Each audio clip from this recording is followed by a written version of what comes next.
Қарлы күн эфирде жедел студия бағдарламасы және оның жүргізушісі мен Ғайныл Хаят Дүйсенбек.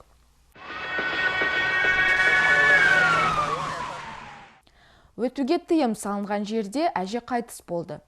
Оқиға Аршалы ауданында орын алған.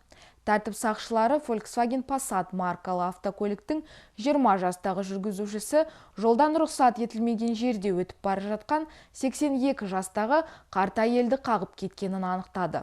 Апат салдарынан әже шұғыл түрде ауруханаға жеткізілгенімен, оның өмірін аман алып қалу мүмкін болмады. Бұл дерек бойынша полицейлер сотқа дейінгі іс жүргізуді бастады. Айта кетейік, биыл қаңтар айында облыс аумағында жаяу жүргіншілерді соғып кетудің 10 дерегі тіркелді. 10 адам жарақат алды. Ақмолалық анасының атына жасырын несие алған.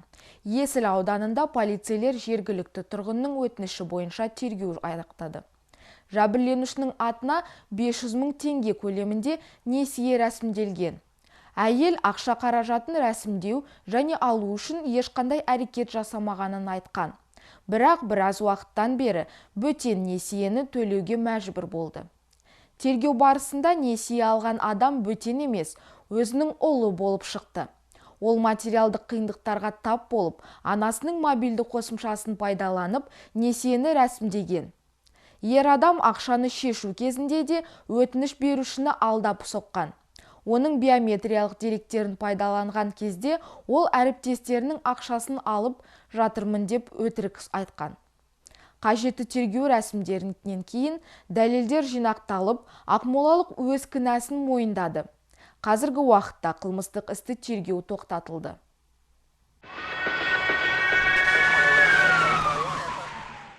Ақмолалық алаяқтарға 2 миллион 700 мың ақша беріп қойған. Алаяқтық схеманың тағы бір құрбаны Қосшы қаласының тұрғыны болды. Осы жылдың қаңтарында әйел Инстаграмдағы капиталды көбейту туралы жарнамаға тап болды. Авторлар криптовалютаға инвестиция салғаны үшін 2 есе байытуға уәде берді. Сілтеме бойынша өтіп, сайтқа тіркелгеннен кейін ақмолалық жетке парақша мен шот алды. Онда 50 ақш доллары болды. Осылайша алаяқтар жәбірленушінің сеніміне кірген. Сөйтіп, әйел аз уақыт ішінде алаяқтардың шоттарына үлкен ақша аударған. Қазіргі уақытта полиция істі тергеп жатыр. Жүргізуші көлігінен айрылған жүргізуші ұрланған көлікте ұсталды. Астана тұрғыны бірден 2 қылмыс жасады. Ол 7 жылға көлік жүргізу құқығынан айрылғанына қарамастан, әпкесінің көлігін ұрлап кеткен. Полицейдің назарына Toyota Avensis автокөлігі ілігеді. Сөйтіп, тәртіп сақшылары жүргізушінің құжаттарын тексеруге шешім қабылдайды. Тексеріс кезінде шетелдік көлікті басқарған Елорданың 36 жастағы тұрғыны өткен жылы мас күйінде көлікті жүргізгені үшін көлік басқару құқығынан айрылғаны анықталды. Сонымен қатар оны тоқтатқан кезде ол орташа дәрежелі алкогольдік мас күйінде болған. Біраз уақыттан кейін көліктің иесі жүргізушінің өзі емес, әпкесі екені анықталды. Ол полицияға көлігін ұрлап кеткені туралы арыз түсірген. Көлік үйдің ауласында тұрғанда мас адам оны өз еркімен мініп кеткен. Ұсталған адамның айтуынша, ол көлікпен жақын маңдағы дүкенге баруды жоспарлаған. Қазіргі уақытта 2 факті бойынша да сотқа дейінгі тергеу басталды. Қажетті шаралар жүргізілуде.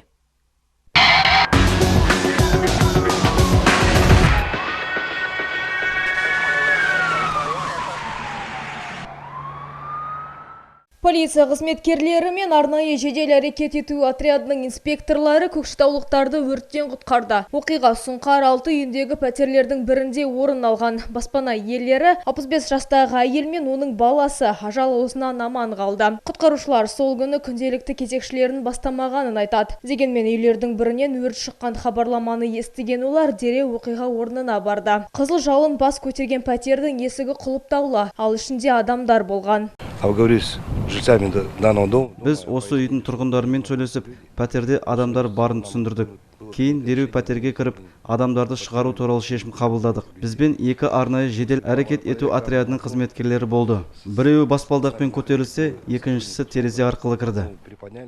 Өрттен шыққан түтін бүкіл пәтер мен кіреберісті түгел тұмшалаған. Айдын Ермағанбетов бірінші болып баспананың ішіне кірді. Где ключи от квартиры, они конкретно ничего не... Пәтер иелері кілттері қайда жатқанын айта алмады.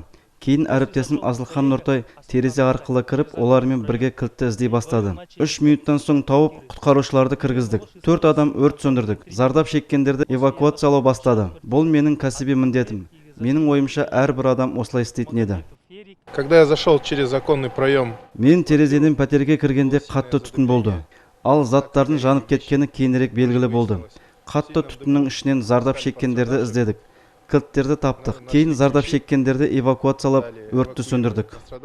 Белгілі болғанында егде жастағы әйелде мүгедектік бар. Ол өздігіне жүре алмайды. Ұлы анасы түгілі өзіне де көмек көрсетуге қауқарсыз еді.